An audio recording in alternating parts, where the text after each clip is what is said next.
Mga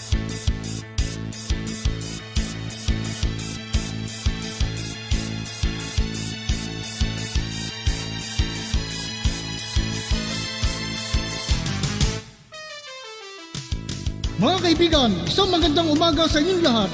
Narito na ang isang programang inyong mapapakinggan. Hatid sa inyo ni Mel Elizalde, batikang broadcast journalist, sa kanyang pagtalakay sa mga napapanahong balita sa loob at labas ng ating bansa. Gayon din sa pagbibigay ng mga kalaman ng kanyang tinipon tungkol sa kalusugan, ekonomiya, agrikultura, pangkabuhayan, politika at ang sitwasyon sa katahimikan ng bansa. At ngayon, narito na ang guro ng palatuntunan, Mel Elizalde.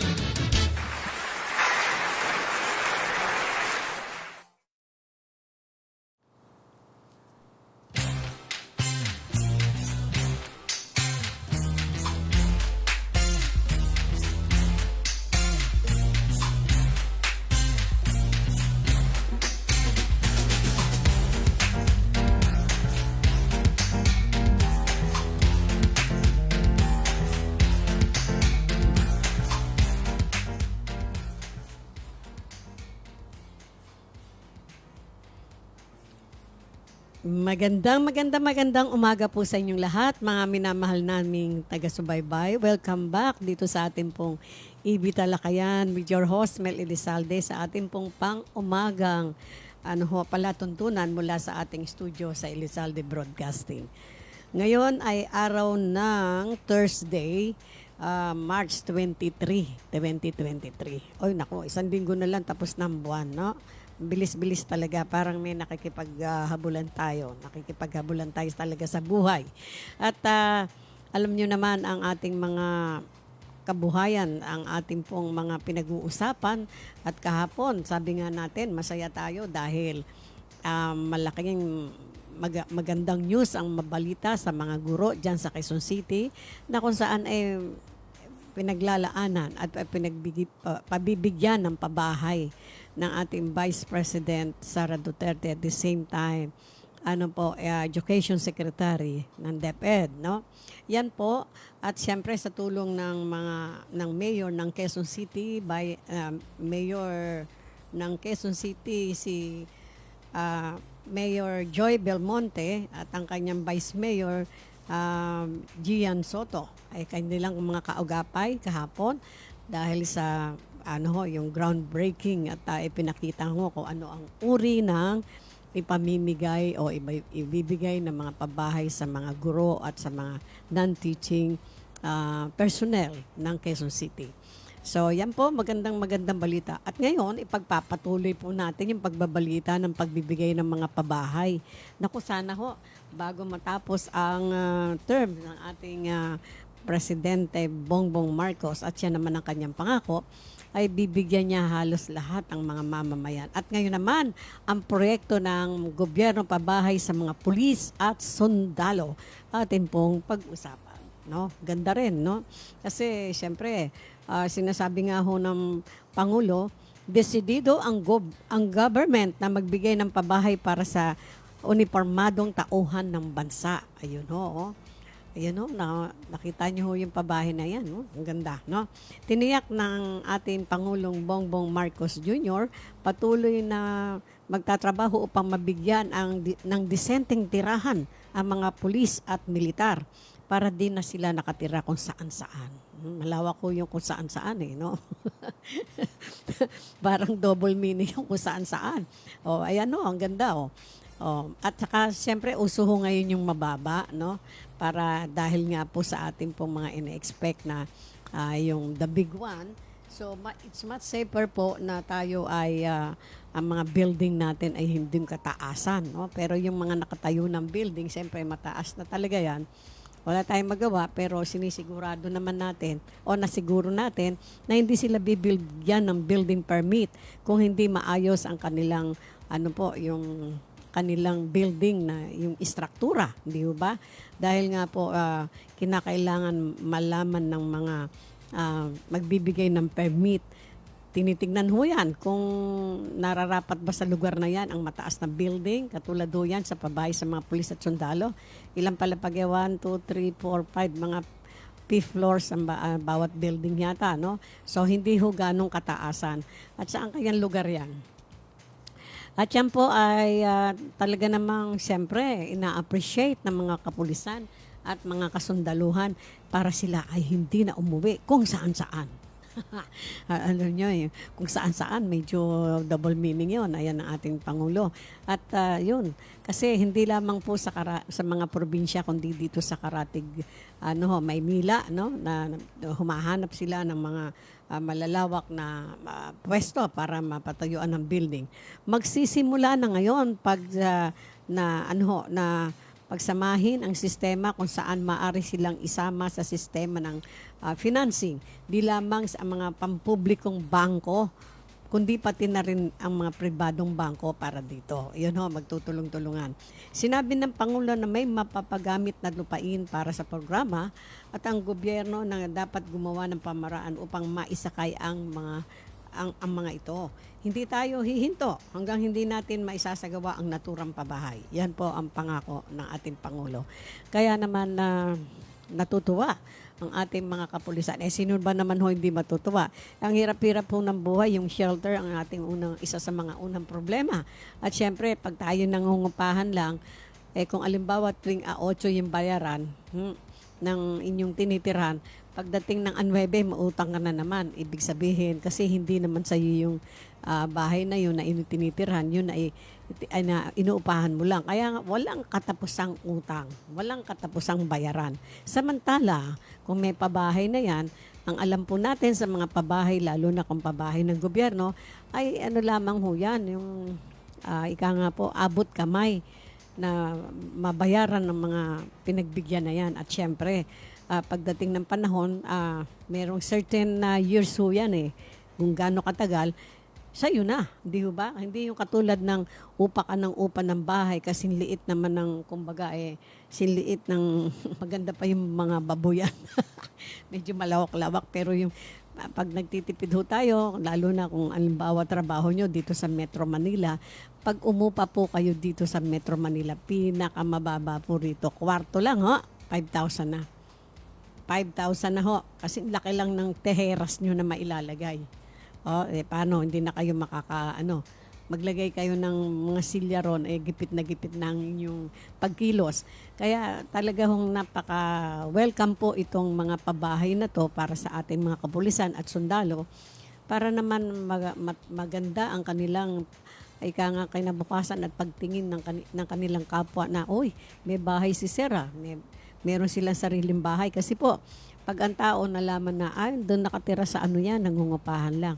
Parang ang kumpiyansa po natin ay hindi matatag, di ba? Whereas, kung sinasabi natin, hindi, doon ako nakatira sa ganyan, may bahay ako. Parang ang dating matatag ka dahil meron kang naipundar. Ayan po. PBBM admin to provide housing for soldiers and policemen. Yan. Kaya nga tingnan nyo, natutuwa ang mga kapulisan. At syempre, ito po ay isang proyekto na hindi malilimutan ng mga naka-uniforme, mga tauhan ng pamahalaan. Hopefully, bago matapos nga po daw ang 6th term ng ating President Bongbong Marcos, ay maayos niya ho ito lahat. At sinasabi ho rito, inatasan ng Pangulo ang Department of Human Settlement and Urban Development na magtayo ng 1 milyong housing units bawat taon. Matakin niyo yun. Inatasan niya ang urban development at saka yung human settlement and urban development na magtayo ng 1 million kada taon. 1 million na units kada taon na may 36 billion na taon ng suporta. Wow, laking pera ho yun. No? Merong 36 bilyong peso. At 36 bilyong peso na taunang suporta sa interes mula sa pambansang pamahalaan. Biro niyo yun, At sinasabi pa, lalo na po sa programa ng administrasyon na binansagang pambansang pabahay para sa Pilipino, Zero ISF, Informal Settlement, Informal Settlement Family. 2028 programs hanggang 2028 ho yun. Layunin nito na programa na tugunan ang backlog na pabahay sa bansa na nakapeg sa mahigit na 6.5 million unit. Dami ho nun, no? Biro nyo, 6.5 million units. Talaga namang pag yan ay nasa isang lugar at halimbawa nasa highway kayo, nakikita nyo yan. Parang ang dating di ba? Napakagandang tignan. Naalala ko po nung mga bago-bago pa lang kami dyan sa San Pedro. Pare-pareho ang sukat ng mga doon But kami, luckily, medyo nakakuha ng malaki-laki. Pag matatanaw nyo po yan sa highway, Diyos mio, medyo nagbiro pa ho sa akin yung kamag-anak ko. Medyo na-open ako, sabi niya, para daw kasi nasa malayo ang tingin natin di ba? Highway tayo Tapos matatanaw natin yung pabahay dyan na units ng GSIS. Sabi, para daw hong mga pabahay ng daga. Wow. Para naman naapi tayo noon, daga. Pero pag nakita nyo ngayon ho ang lugar ng San Pedro, wow.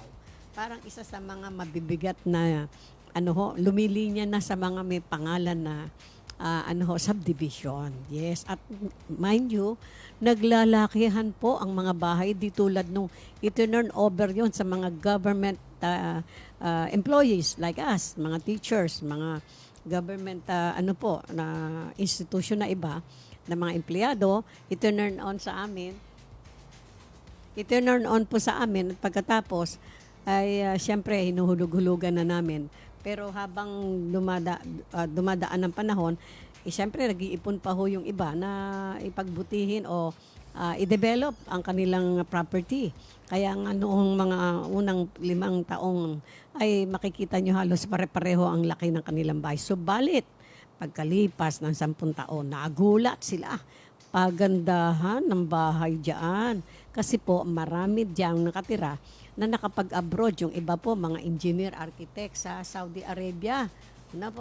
Nag-Saudi sila, kaya pagbabalik nila, talagang binuhos ang ibang mga pera nila sa pagpapaganda ng kanilang bahay.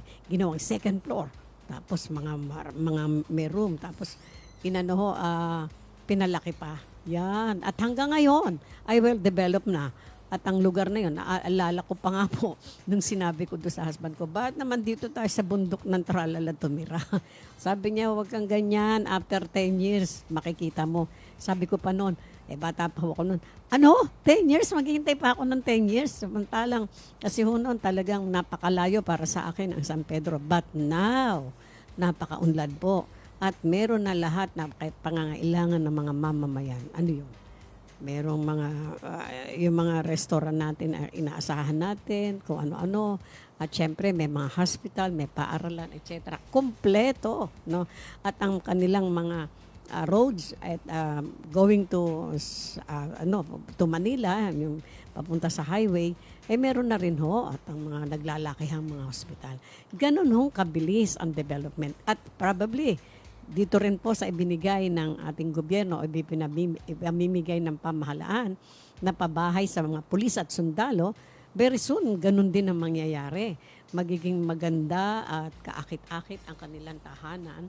At syempre, kung meron silang naipon sa kanilang mga lukbutan, sino ho ba ang ayaw na maganda ang bahay na tinutuluyan? Lahat tayo gusto natin, di ba? But then syempre, kung sila po ay may mga pinaaral muna, naturalmente na hinay-hinay muna ang gastos sa bahay. Kasi alam nyo, sa totoo lang, pag pinaganda nyo yung bahay, bagsak yung pera nyo dahil hindi naman yun kumikita di ba? Matetenga lang yung pera nyo dyan. But then, kung nagpapaaral nga kayo ng mga anak, syempre ang prioridad ninyo, pag-aaral muna ng mga anak, basta lang may matuluyan, tulad din po ng aming ginawa noon, basta lang merong sinasabing may bahay kayo na hindi kayo uupa tuwing buwan-buwan ay magbabayad kayo na walang katapusang bayad, no? So, yun ho. Ang nangyari, siyempre itong mga pabahay na to sa mga pulis at sundalo, malamang, siyempre, mga GSIS yan kasi sako po, GSIS ba ang mga sundalo? Parang hindi yata may sarili sila, no? Pero siyempre, sa mababang lukbutan nila, dudukutin ang perang pambayad dyan. At syempre, hindi ho mataas na katulad ng sa pribadong sektor na kung kayo ay bibili ng housing projects ngayon sa kung saan mang mga subdivision sa Manila or Metro Manila, talagang hindi kayo aabot sa halaga. Mahal na talaga, hindi po ba? Kaya nga ngayon, mapalad ang ating mga kapulisan at ating mga kasandaluhan dahil binigyan sila the government provide them housing, facilities for their families, no? Para sabi nga ng Pangulo, para hindi na kayo umuwi kung saan-saan. Sabi mo gano'n. Pumirmi na kayo dyan, may bahay na kayo. At syempre, kasama nyo pamilya nyo dyan. Ayan, may pulis na kayo sa bahay nyo. Syempre, si Mrs., di ba? Ayan po, sigurado natin na tuwan-tuwa ang ating mga kapulisan at mga kasandaluhan dahil, yun na nga po, may sariling tahanan na masasabi at very soon mapapaganda na nila yon sa kanilang sariling pagsusumikap. At syempre, maipagmamalaki na nila, may bahay kami doon sa ganitong lugar. So dito, tignan natin yung announcement kung saan po dito sa Metro Manila. Kasi kanya-kanya ho ng kasi sabi nga po dito sa plano, at least 1 million units in a year ang itatayo ng pamahalaan. So, in 6 years time, 600 million ba yun? 6 million. 6 million na kabahayan. Abay, napakalawak nun, di ba? At marami ang mabibiyayaan. So, halos lahat sila mabibigyan. Kaya nga po, very much welcome and thank you sa ating pamahalaan. At kahit hindi po tayo kasama doon sa pabahay na yan dahil sa mga kapulisan at mga sundalo, tayo po ay sumasaludo sa ating pamahalaan at syempre, nagagalak tayo para sa kanila dahil meron na silang sariling bahay. Hindi ba? Yun na nga sa blessings niyan, bahala na kayo, kanya-kanya kayo niyan, di ba? Meron po tayong kaugalian tayong mga Pilipino, pero alam ko sa iba rin ganun din Pag bago yung bahay mo, medyo pabe-bless mo daw yan, di ba? At siyempre pag may blessing day, merong konting kainan, no? Yan. At syempre, yung may-ari ng bahay, iimbitahin yung mga kaibigan, no? Medyo salo-salo, masaya. At medyo magbubukas ng wine at papatalbugin sa salas, parang gano'n, no? Marami yung mga pamahiin di ba? Tsaka maganda pagka yung blessings na, ganda. Pakita mo nga uli yun. Parang ang tingin ko po, kasi sa may bandang Santa Rosa, nakakita po ako ng ganyan Baka ito sa mga projects, no? Maganda ho yun, no? Mababa lang siya, pero parang second floor, no? May second floor siya. Ibig sabihin, kung maliit man ang lupa, at least ang expansion ho ay pataas. Ang kwarto marahil ay nasa taas, mga 2 kwarto. At sa baba, kusina. At syempre, yung sala. At syempre, yung CR, baka may CR sa taas yan o sa baba. Parang ganon, no? At doon naman sa sinasabi, ayun, yung iba namang units na yan na iba naman to, parang condo ang dating, no? Mga ilang floors yan. 1, 2, 3, 4, 5 floors. Hanggang 5 floors. Maganda rin ho ang dating niyan dahil para kayong nasa condo units, no? Condominium units, no? At pag sinabing, saan ka nakatira? Meron akong condo ron Wow, bigat May, ano? Antaray. Ibig sabihin, sabi mo ng aking IT na maganda, antaray daw. Parang ang dating, pag tinanong ka, saan ka nakatira? May condo ako dyan sa di ba? Pero hindi niya binabanggit. Courtesy of government. Ano ba naman kayo, di ba? So, but before we continue, gusto ko pong i-shout out ang ating mga regular viewers. Si Engineer Edwina Villarosa is watching. Thank you very much, Engineer. And Miss Faith Derecho, ang ating magandang IT, na medyo, naku po, ito sinasabi ko nga hanggang bata pa maghanap-hanap na Masyadong delikado tong batang to Masyadong mapili, no? Ayan ho. And so, thank you po for watching and of course, ayan, panoorin muna natin pasamantala yung mga pabahay. Parang, ang dating ho niyan, meron ding mga ganyang units dito sa Metro Manila, no? Nakita ko po yung units na ipinatayo ng ating mayor, dating Mayor Isko Moreno dito sa may Tondo area. Tondo ba yun? No, maganda ho. Parang ganyan ang dating Ito, hindi pa tapos? Alin ang hindi tapos? Ito po, parang finishing touches na lang to, tapos na. Dahil nakatayo na ho yung building no? Parang ano na lang to, inauguration. At ito namang mga mabababang housing na to, ay halos tapos na rin, no? Ano na lang yan. Ika nga ho, bibilangin na sino-sino. Sino anong mga pangalan. Yan ho ang maganda nun Pagka tinawag na kayo at ibibigay na sa inyo yung certificate, ito. Ibig sabihin, you are very much welcome na doon sa ganitong unit, nandyan na kayo. Di ba napakasaya ng ganong araw na meron na kayong tutuluyan kahit na maliit lang? Aba, hindi ho maliit yung 27 square meters. No? Kaya nga po sinasabi natin, whatever, kahit na 27 square meters yun. Aba, pag umupa nga kayo dito sa Maynila,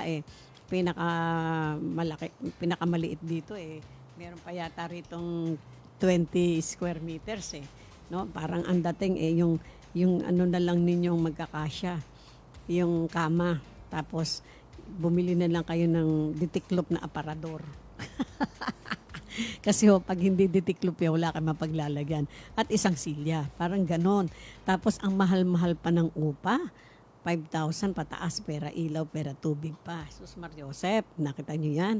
Samantalang itong binibigay ng ating pamahalaan para sa mga uniformadong mga pulis at soldiers natin, na mga tagapagtanggol ng mamamayan, ay syempre masyadong masisihan sila at ina-appreciate nila yan. Tayo nga po, hindi tayo pulis, pero naibalita natin to at tayo po yung natutuwa para sa kanila. We are happy for all those people na makaka-receive po sa gobyerno natin ng ganitong pagpapala. Hindi ho ba? Kasi sasabihin natin pagpapala ito dahil mahirap po magkaroon ng lupa at bahay. Kaysa na umuupa kayo. Yung iba nga tumanda na, wala pa rin sariling bahay Hindi ho ba? Pero pag nasabing, inawardan kami ng government, parang ang ganda-ganda ng pakiramdam nyo at masaya kayo. So yan po. Maraming salamat po sa ating pamahalaan at mabuhay po kayo. At syempre, yung ating mga kapulisan, pag-igihan nyo po lalo ang inyong pamamahala o yung inyong mga katungkulan para sa ating gobyerno. At syempre, iwasan na po yung magkaroon ng iskandalo lalo ng ating mga kapulisan dahil binibigyan kayo ng pagpapahalaga ng ating pamahalaan at ng ating mga mamamayan. Respetado po kayo. So, mabuhay po kayong lahat at hanggang sa muli po. Don't forget to like us, follow us, and subscribe us sa ating pong YouTube channel and Facebook channel, ang Elizalde Broadcasting. At siyempre, gusto ko pong pasalamatan yung ating mga kaibigan na patuluyang tumututok po sa ating pong mga programa. At maraming salamat pong muli sa inyo. At tayo po ay magkita-kita muli bukas, huling araw ng itong week na to, no? At sapagkat sa Sabado sigurado po meron na naman tayong naantala po kasi yung ating musical extravaganza, but I promise you on Saturday we will start all over again our musical extravaganza. Pwede po kayong manood, pwede po kayong makapag-share kung gusto niyo ng inyong mga talent. Just let us know. Meron po tayong landline dyan sa 8820-3805. Kung gusto nyong makipag-jamming sa amin sa musical extravaganza on Saturday, please do sa ating pong EV musical extravaganza. Hanggang sa muli, I always say, I love you all. Bye-bye.